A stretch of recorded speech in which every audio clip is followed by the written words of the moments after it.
आगामी कार्यक्रम प्रायोजित किया है जॉयस मायर मिनिस्ट्रीज के मित्रों और सहयोगियों ने।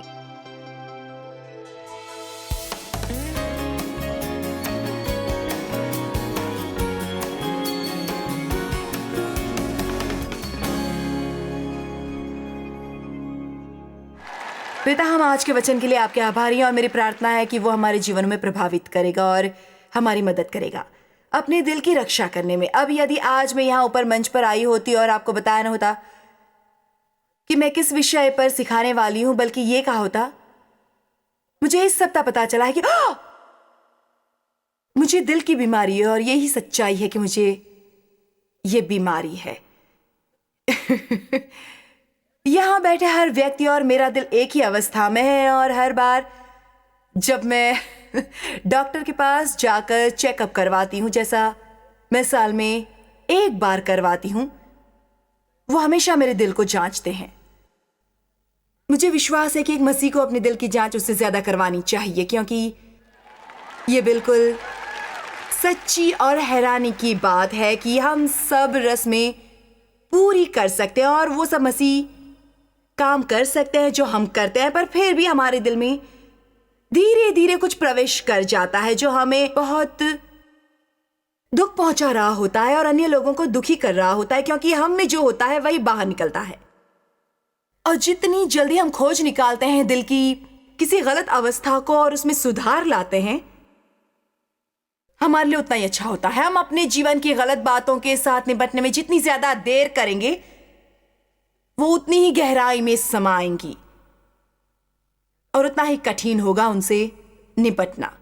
इसलिए हम इस सप्ताह बहुत समय लगाने वाले हैं बात करने में अपने दिल की अवस्था के बारे में और इस बारे में कि परमेश्वर कैसे हमारे दिलों को परखते हैं।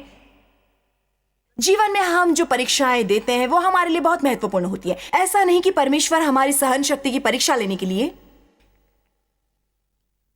हमारे साथ खेल खेल रहे हैं, ये जानने के लिए नहीं कि हमारे दिल में क्या है, क्योंकि वो पहले ही सब जानते हैं, बल्कि वो चाहते हैं कि हम देखें कि हमारे में क्या है। और कई बार हमें उससे ताज्जुब होता है जो अंदर होता है। आमीन।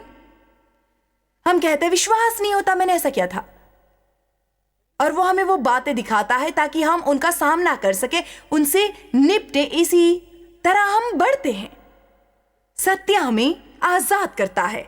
हम कभी आजाद नहीं होते अज्ञानता में रहकर और धोखे में रहकर। शैतान अज्ञानता, अंधियारे का राजा है। हमारे जीवन में जिस चीज को वो छिपा कर रख सकता है उस पर नियंत्रण कर सकता है, पर जब वो सामने आती हैं और पर्दाफाश होता है, यदि हम उसे सही नजरिए से देखने को और परमेश्वर को उसे निपटने देने के लिए तैयार होते हैं, हम आजादी के नए स्तर पर जा सकते हैं। आमीन। इसलिए नीति वचन 4:23, सबसे अधिक अपने मन की रक्षा कर, क्योंकि जीवन का मूल स्रोत वही है। आइए इस पर विचार करते हैं। यहां ये नहीं कहा कि कोई अन्य आपके दिल की रक्षा करेगा। ये नहीं लिखा कि परमेश्वर आपके दिल की रक्षा करेगा, जॉस आपके दिल की रक्षा करेगी, आपके पड़ोसी करेंगे, पादरी करेंगे, बल्कि ये अपने मन की रक्षा कर। ये एक जिम्मेदारी है जो हम सभी को उठानी है। आज यदि आप यहां से कुछ और नहीं सीखेंगे तो केवल इतना समझ लीजिए कि आपकी जिम्मेदारी में अपने मन की रक्षा करने की। और मैं आपको यह बताना चाहती हूं कि यह एक पूर्णकालिक काम है। क्योंकि हमें जानकारी नहीं होती कि किसी भी दिन हमारे सामने क्या आने वाला है। हमें पता नहीं होता कि कोई हमसे कुछ कहेगा जिससे हमें दुख होगा, फिर अचानक हमारे दिल में एक घाव होगा जिससे हमें निपटना होगा। हमें पता नहीं होता कब कोई हमें निराश करेगा, धोखा देगा या जरूरत के समय सहायता नहीं करेगा। आपको बिल्कुल नहीं पता होता। मेरा मतलब है आपको कोई जानकारी नहीं है। मैं मानती हूं कि इसलिए हमें निरंतर पवित्र आत्मा के साथ काम करते रहना चाहिए ताकि हमारा दिल सही अवस्था में रहे। मेरे विचार से यह शायद फिर शर्तिया आपके लिए होगी, सबसे महत्वपूर्ण विचार गोष्ठी जिसमें आप पाए हैं। मैं इतना कारण बताती हूं क्योंकि हमारे भीतरी जीवन से ज्यादा महत्वपूर्ण कोई चीज नहीं।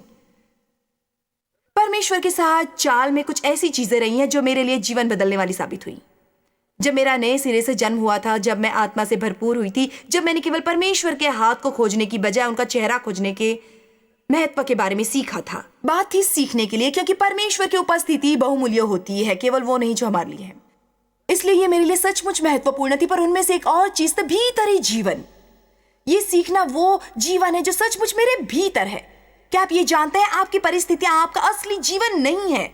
जीवन ये नहीं कि आप किस तरह से घर में रहते हैं, किस तरह नौकरी करते हैं, आप खाते क्या हैं, आप पैसे कितने खर्च करते हैं, बिल्कुल भी नहीं।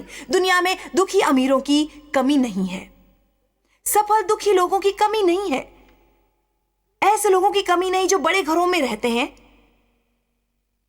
और बहुत दुखी होते हैं। मुझे ये कहना है कि जीवन की बढ़िया चीजों का आनंद उठाने में कोई बुराई नहीं है, बिल्कुल भी नहीं। परमेश्वर हमें आशीष देना चाहते हैं, पर वो आपका असली जीवन नहीं है। आपका असली जीवन वो जीवन है जो आपके भीतर है, और ये विस्मयकारी है कि आप कितने प्रसन्न हो सकते हैं अत्यधिक बुरी परिस्थितियों के बीचों बीच भी। और आप कितने शांत हो सकते हैं उस खलबली के बीचों बीच भी जो आप दुनिया में फैली हुई देखते हैं, यदि आप जानते होंगे कैसे अपने दिल को रखना है सही अवस्था में। क्या कोई आमीन कहेगा? मत्ती 5:8 के अनुसार धन्य है वो जिसके मन शुद्ध हैं, क्योंकि वो परमेश्वर को देखेंगे। ये बढ़िया है। क्या आप परमेश्वर से सुनना चाहते हैं? अपने दिल को शुद्ध रखे परमेश्वर के रहस्य जानना चाहते हैं? अपने दिल को शुद्ध रखें। धन्य है वो जिनके मन शुद्ध हैं, क्योंकि वो परमेश्वर को देखेंगे। ये जरूरी नहीं कि इसका यह अर्थ है कि हम उन्हें अपनी आंखों से देखेंगे, पर हम सब उनकी उपस्थिति के बारे में जानते हैं। पत्रस 3:3-4 कितना महत्वपूर्ण है। भीतर का मनुष्य परमेश्वर के लिए। आइए इसे स्क्रीन पर देखते हैं। और तुम्हारा श्रृंगार दिखावटी न हो, अर्थात बाल गूंथने और सोने के गहने या भांति भांति के कपड़े पहने तक सीमित न हो, वरन तुम्हारा छिपा हुआ और गुप्त मनुष्यत्व नम्रता और मन की दीनता की अविनाशी सजावट से सुसज्जित रहे, ऐसी भावना के साथ जो कभी दूषित नहीं होती, जिसकी मनोहरता कभी कम नहीं होती, और एक शांत आत्मा जो व्याकुल और चिंता से ग्रस्त नहीं है, क्योंकि परमेश्वर की दृष्टि में इसका मूल्य बड़ा है। अब मुझे कुछ मिनटों के लिए केवल स्त्रियों से बात करनी है। मैं एक उदाहरण देना चाहती हूँ। डेव हर सुबह तैयार होने में बहुत समय लगाते हैं, पर उतना नहीं जितना मैं लगाती हूँ। और मैं ये मानती हूँ कि यदि हम उतना समय लगाएं अपने दिलों को जानने में जितना हम चेहरों को जांचने में लगाते हैं, अब जानते ही हम कैसे होते हैं। जिस आईने के सामने से गुजरते हैं उसमें झांकते रहते हैं, हम अपनी पर्स में भी रखते हैं। मैंने मंच पर आने से पहले अपना आईना निकाल कर देखा था खुद को। मेरा मतलब, मैं होटल में तैयार हुई, वहां से निकलने से पहले मैंने फिर से जांचा। मैंने अपनी ड्रेस जांची, मेकअप जांचा, कान की बुटियां जांची, अपने बाल जांचे। ये सच है, हम हमेशा जांचते हैं। मेरा मतलब, मैं वहां पहुंची तो ग्रीन रूम में एक आईना था। मैं वहां नहीं गई, उन्हें ग्रीन रूम कहते हैं, मैं वहीं थी। ग्रीन नहीं होते, खैर मैं वहां आईने में खुद को दिख रही थी। वहां से निकली तो अपने उस छोटे आईने में निहारा। वहां खड़े होकर मैंने उसे जल्दी से निकाला ताकि अपने आप को देख सकूं। यदि हम इतना कष्ट उठा सकते हैं देखने के लिए कि हम कैसे दिखते हैं, ये देखने के लिए कि सब ठीक है, लिपस्टिक, बाल, कान की बालियां स्थान पर हैं, सब ठीक ठाक है, जिप बंद है, फिर हम शर्तिया अपने दिल की जांच करने में थोड़ा समय लगा सकते हैं। क्योंकि हकीकत यह है कि परमेश्वर सचमुच इतने प्रभावित नहीं होते मेरी ड्रेस से, क्योंकि वो असल में जो देखते हैं, और शत्रु भी देखता है कि मैं आत्मिक रूप से कैसे सुसज्जित होती हूं। मैं चाहती हूं कि आप सचमुच ये तथ्य समझ लें कि आत्मिक राज्य भी उतना ही असली है जितनी कि प्राकृतिक दुनिया। हम उसे देख नहीं सकते, इसका यह मतलब नहीं कि वो नहीं है।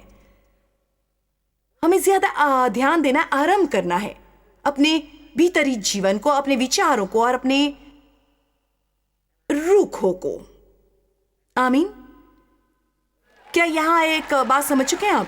अब हमारे दिल में शामिल है, जब हम दिल की बात करते हैं उसमें शामिल है भावनाएं, हमारे पूर्ण आत्मिक जीवन की, मानसिक जीवन की, और हमारा शारीरिक जीवन। वो सबसे भीतर का या सबसे ज्यादा गुप्त हिस्सा है हमारे जीवन का। हमारा सबसे गहरा हिस्सा है हमारा दिल। उन पहले सबको मैं एक जो मैंने परमेश्वर से सीखे तो, और मुझे अभी भी याद है मैं अपने घर में वहां बैठी थी, जिस सोफे पर बैठी थी मैं उस समय कुछ लोगों को घर पर बाइबल का अध्ययन करवा रही थी। हमारा एक बहुत बड़ा स्वप्न और एक योजना थी, पर मैं उस मकाम से बहुत बहुत दूर थी। उस समय मेरे 3 बच्चे थे और मेरा मकसद होता था उन्हें दोपहर को थोड़ा सुलाना ताकि कुछ घंटों तक मैं अध्ययन कर सकती। मुझे महसूस होता कि मेरे जीवन पर एक बुलावा है। मैं बाइबल स्कूल नहीं जा सकती थी, मेरे 3 बच्चे थे, इसलिए मैं अध्ययन करती थी हर दिन पवित्र आत्मा के स्कूल में। उन पहली बातों में से एक जो परमेश्वर ने मुझे सिखाई थी और जो मेरे विचार से बहुत ज्यादा महत्वपूर्ण है हमारे जीवनों के लिए, और वो सबक जिसे हमें बार बार सीखना चाहिए, उद्देश्यों का महत्व, क्योंकि हमारे कामों से उद्देश्यों का पता नहीं चलता। ध्यान दीजिए, उद्देश्यों का अर्थ ये नहीं कि हम क्या करते हैं, बल्कि हम वो क्यों कर रहे हैं। और बाइबल हमें स्पष्ट बताती है कुरिन्थियों 3:13-15 में, जो हम पढ़ेंगे, कि चाहे हम कैसी भी भलाई के काम करें, यदि हम उन्हें गलत उद्देश्य से करेंगे तब वो काम परमेश्वर को स्वीकृत नहीं होते और हम उनका फल नहीं प्राप्त करते। मुझे हैरत होती है कि कैसे बहुत से लोग अपने सारे जीवन गुजारते हैं, अन्य लोगों को प्रभावित करने की कोशिश करते हैं अपने सब भले कामों और नेक कामों के जरिए, और फैसले के दिन जब वो काम गुजरते हैं आग की आंखों में से, जो मैं मानती हूं कि यीशु है, जब वो आग में से गुजरते हैं वो राख बन जाते हैं। कुरिन्थियों 3:13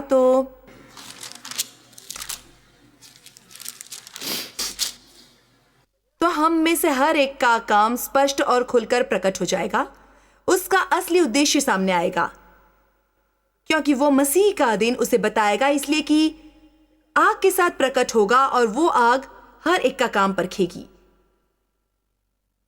कि कैसा है। जिसका काम उस पर बना हुआ स्थिर रहेगा, उसके प्रयासों का कोई भी फल बच जाएगा। परीक्षा के बाद वो मजदूरी पाएगा, और यदि किसी का काम परीक्षा में जल जाएगा तो वो हानि उठाएगा, वो सब कुछ और अपना पुरस्कार गवा देगा, पर वो आप बच जाएगा, परंतु आग से जलते जलते। हमें अपने कामों के द्वारा मोक्ष नहीं मिलता, बल्कि हमारा मोक्ष आधारित होता है परमेश्वर की दया और कृपा पर और यीशु मसीह के बहे हुए रक्त पर।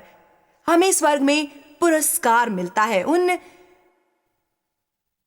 पवित्र कामों का जो हमने यहां धरती पर किए होते हैं, परंतु केवल पवित्र कामों के लिए, केवल उनके लिए जो हम सही कारणों के लिए करते हैं। गलत कारण क्या हो सकते हैं? मत्ती 6 से हमें थोड़ा ज्ञान मिलता है। उनके अनुसार जब आप प्रार्थना करें, अपने सबसे गुप्त कमरे में जाएं जहां कोई आ जा ना सके, और प्रार्थना करें कि आपकी प्रार्थना गुप्त रहे ताकि आपका स्वर्गीय पिता आपको खुले में पुरस्कार दे सके। यहां से नहीं कहा है कि खुले में प्रार्थना करना गलत है, बल्कि ये कि सबको दिखाने के लिए प्रार्थना करना गलत है।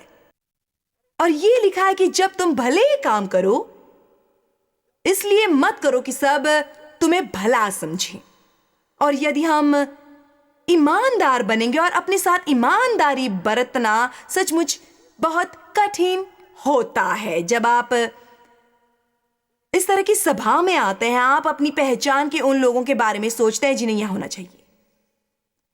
आप कहते काश अमुक अमुक व्यक्ति यहां आया होता, काश मेरे बच्चे यहां होते, काश मेरा पति यहां आया होता। शुभ समाचार यह है कि आप यहां हैं, परमेश्वर आपको यहां लाए हैं, सो ये आपके लिए है।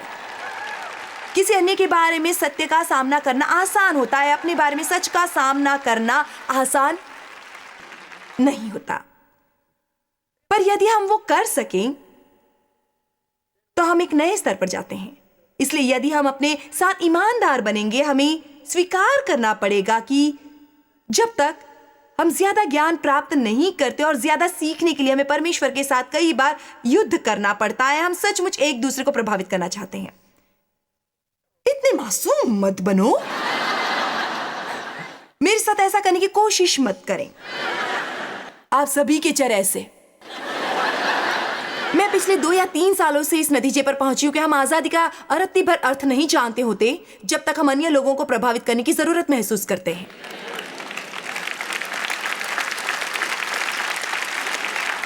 हम सचमुच आजाद होते हैं जब हम जो करते हैं प्रभु के लिए करते हैं, क्योंकि हम प्रभु से प्रेम करते हैं और इसकी परवाह करते हैं कि वो क्या सोचते हैं, और इसकी परवाह नहीं करते कि दूसरे क्या सोचते हैं हमारे कामों के बारे में। इसलिए हमें आरंभ करना है। यदि हम चाहते हैं कि हमारे दिल सही हो, हमें उद्देश्यों को समझकर शुरुआत करनी है। मेरी सलाह यह है कि आप आने वाले सप्ताह में समय निकालकर अपने से एक मुलाकात करें। अपने कैलेंडर पर लिख लें, अपने को आधे दिन की अपॉइंटमेंट दें। यदि आप अपने को इतने समय तक सहन नहीं कर सकते, फिर थोड़ा करके समय दें। मुझे निजी रूप से अपने साथ समय गुजारना पसंद है, पर उस मकाम तक पहुंचने में कुछ समय लगेगा। अपने साथ एक मुलाकात कीजिए और फिर अपने से पूछिए कि मैं ऐसा क्यों करता हूं। मेरी एक बात हमेशा याद रखिएगा, यदि आप सच मानेंगे तो आपको अति व्यस्त रहने की जरूरत नहीं होगी, क्योंकि आप उस 4 घंटे की मुलाकात में कई काम निकाल सकते हैं। क्योंकि ज्यादातर हल से भी नतीजे होते हैं, हम उन्हें क्यों नहीं कर रहे हैं। कोई मुझसे यह चाहता है, मैं उसे नाराज नहीं करना चाहती, या हमें नहीं जानते हो। मैं इसलिए काम करती थी क्योंकि मैं जानती थी क्या चल रहा है। मुझे कुतूहल होता था। मैं सच कह रही हूं, मैं दलों और समितियों में शामिल होती थी क्योंकि मैं जानना चाहती थी कि क्या चल रहा है। मैं बात कर रही हूं गिरजे के दलों की और समितियों के बारे में। मैंने अपने पति से बहुत निवेदन किया, बहुत दबाव डाला कि वो गिरजे के सम्मानित सदस्य बने, और देव बिल्कुल ये नहीं चाहते थे। इसका कारण यह है कि असल में किसी को प्रभावित करने की कोशिश नहीं करते थे। वो परमेश्वर से और अपने जीवन से प्रेम करते थे, पर मैं जानना चाहती थी कि क्या हो रहा है। मैं चाहती थी कि सदस्यों की सभाओं में जाएं और घर आकर मुझे सब बताएं। आपको जानकर हैरानी होगी कि आप अपने बारे में क्या जानेंगे यदि आप बनेंगे सचमुच सचमुच ईमानदार। मैं पार्लर से संबंधित एक कहानी अक्सर सुनाती हूं, और ये उन दिनों की थी जब सब लोग बड़े नकली हीरो वाले यीशु पिन लगाते थे। किसी को वो यीशु पिन याद है? ठीक है, किसी बार शायद आज भी मौजूद हो, है ना? तो मैंने पार्लर में वो लगाया हुआ था, और वहां एक स्त्री को वो बहुत पसंद आया, और उसने कहा कि ओह, ये सचमुच अच्छा है। मेरी सेवा कर रही स्त्री ने बताया कि वो एक कैंसर के अस्पताल में नर्स थी। तब उस स्त्री ने मुझे बताया, दरअसल मैं एक मसीह हूँ, पर मुझे एक कठिनाई है। मुझे लोगों को यीशु के बारे में बताना बहुत अच्छा लगता है, पर अस्पताल में हम ये नहीं कर सकते। ये सुनकर मुझे विचार आया कि यदि उसके पास ये पिन होता, तब जब वो उन मरीजों के ऊपर झुकती तो वो यीशु के नाम को देख सकते। आप यहां तक समझ गए हैं ना? और उन नाम से, केवल उस नाम से ही उनका भला हो सकता था। सो मुझे विचार आया, चलो मैं दे देती हूं इन्हें अपना ये पेन दे देती हूं। और मुझे ये सचमुच महसूस हुआ कि मुझे गुप्त में ये करना चाहिए। फिर मैंने सोचा, मैं ऐसे कैसे करूंगी? यदि वो मुझसे पहले निकल गई तो? लगभग उसी वक्त मेरा मैनिक्योर कर रही लड़की ने उठकर कहा, माफ करना जॉयस, पाउडर खत्म हो गया है, हमारा गोदाम बगल में ही है। मैं भाग कर जाती हूँ और लेकर आती हूँ, थोड़ा और ले आती हूँ, और मैं 1 मिनट में लेकर आ जाऊंगी। वो मुझे और स्त्री को अकेला छोड़कर गई। परमेश्वर ने मुझे बहुत बढ़िया मौका दिया था ये कहने का। मुझे सचमुच महसूस हो रहा है कि परमेश्वर चाहते मैं तुम्हें ये दे दूं, और उन्होंने मुझे इसके बारे में ये बताया, और फिर मुझे अपना काम करना चाहिए था। नहीं,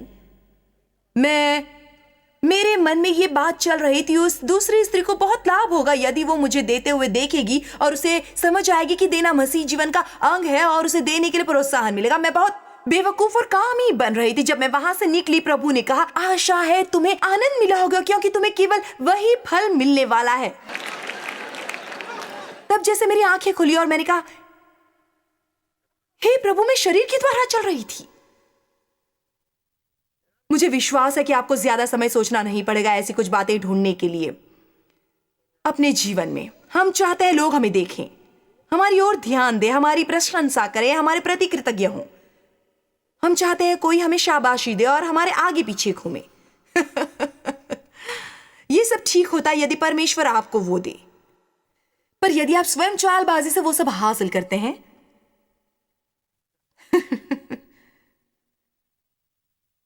फिर आप अपना फल गंवाते हैं। मैं नहीं चाहती कि मेरा समय व्यर्थ हो और मैं अपना पुरस्कार गंवाऊं। इसलिए मैं आपको ये बताने आई हूं, और मैं बिल्कुल सच कह रही हूं कि मैं आपको प्रभावित करने के लिए नहीं आई।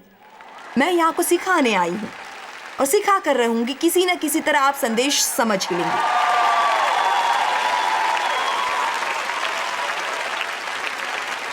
अब हम बात करना आरंभ करने वाले हैं अपने दिल की अलग अलग अवस्थाओं के बारे में।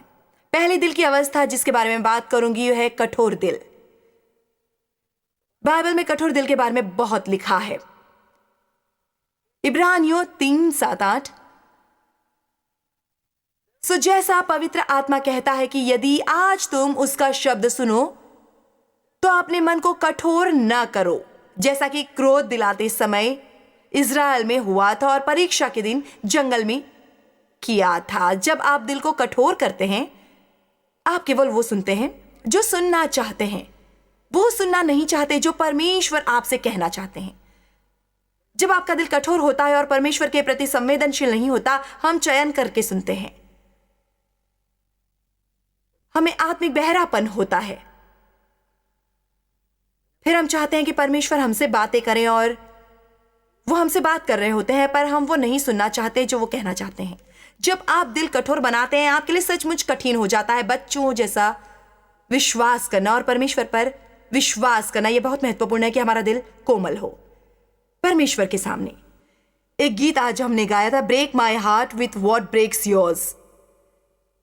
मेरा मानना है कि हमें परमेश्वर को हमारा दिल कोमल बनाने के लिए कहना चाहिए। मैंने इसके बारे में बहुत विचार किया। मेरे विचार से ये 2 तरीकों द्वारा हो सकता है और उनमें से एक तरीका दूसरे से ज्यादा उपयुक्त है। यदि मैं मांस के एक टुकड़े को कोमल बनाने की कोशिश करूंगी, मैं एक बड़े छुरी का इस्तेमाल कर सकती हूँ। और मुझे कुछ देर से इसकी याद आई, मैं यहाँ एक लाने वाली थी, पर मुझे सबका प्रबंध करने का समय नहीं मिला। इसलिए मैं चाहती हूँ कि आप इसकी कल्पना करें। मेरा मतलब है, मैंने अपनी माँ को देखा था जब मैं छोटी थी। शायद उनके पास मांस को कोमल बनाने का कोई और तरीका नहीं था। वो मांस का टुकड़ा खरीदती और मांस भारी चॉपर ब्लेड वाले छुरी के साथ उस पर टूट पड़ती और असल में पीटती। वैसे मैं किसी को जानती हूं जो सबसे बढ़िया टिक्का बनाता है जो मैंने कभी खाया है, और वो दिन भर उन पर कोई लेप लगाकर रखता है। मैंने ये सीखा है कि यदि मैं परमेश्वर की उपस्थिति में समय गुजारूं, मेरा दिल कोमल बनता है, क्योंकि ऐसा नहीं होता कि आप परमेश्वर के साथ रहें बहुत समय तक और उनके जैसे न बने। सो मुझे तेल वाला तरीका पसंद है, पर यदि लोग परमेश्वर के साथ समय नहीं गुजारेंगे आसान तरीके से काम नहीं करेंगे, परमेश्वर आपको ऐसी परिस्थितियों में लाएंगे कि उनसे बाहर निकलकर आपको लगेगा आप बड़े छुरी वाली प्रक्रिया से गुजरे हैं। क्या कोई मेरे साथ सहमत है? ठीक है।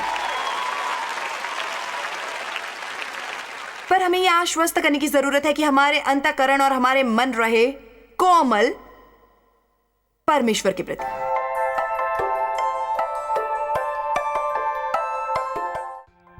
जॉयस मायर मिनिस्ट्रीज में आप हमारे लिए बहुत ही कीमती हैं, जितना कि आप जानते हैं। हम आपकी सराहना करते हैं और इस सेविकाई को दुनिया भर में संभव बनाने के लिए हम अपने दोस्तों और सहभागियों को धन्यवाद देते हैं। हम साथ मिलकर भूखों को खाना खिलाते हैं, गरीबों को कपड़े देते हैं और कई देशों में सुसमाचार बांटते हैं। अपना प्रार्थना निवेदन भेजने के लिए कृपया आज ही संपर्क कीजिए joycemeyer.org पर। हमारे स्रोतों के बारे में और भी जानिए। जॉयस की सभाओं की सूची देखिए हमारे साथ सहभागी बनने के लिए, क्योंकि हम दुनिया भर में मसीह के प्रेम को बांटते हैं। इसका खर्च उठाया है जॉयस मायर मिनिस्ट्रीज के मित्रों और सहयोगियों ने।